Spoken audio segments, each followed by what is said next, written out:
Sebuah gudang diduga tempat penimbunan bahan bakar minyak BBM ilegal di Jalan Lingkar Selatan, Desa Ibu Besar 2, Kecamatan Pemulutan, Kabupaten Ogan Ilir hangus terbakar. Peristiwa kebakaran gudang BBM itu terjadi pada Selasa, tanggal 1 bulan 8 tahun 2023. Sebanyak 5 unit pemadam kebakaran Kota Palembang diterjunkan untuk memadamkan kobaran api yang hingga saat ini masih besar.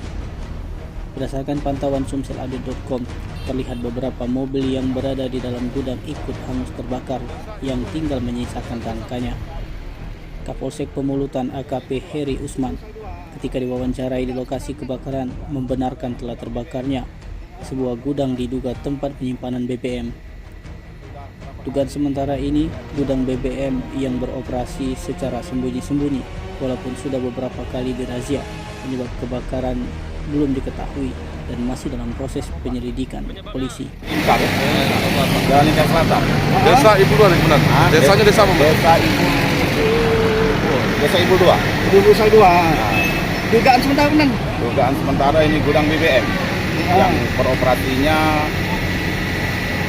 sudah berapa kali di razia dan mereka beroperasi sembunyi-sembunyi. Itu kejadian sendiri jam berapa yang tadi?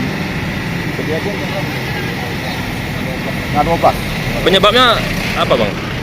Masih dalam proses penyelidikan. Oke. Tim Liputan Sumsel Update TV melaporkan.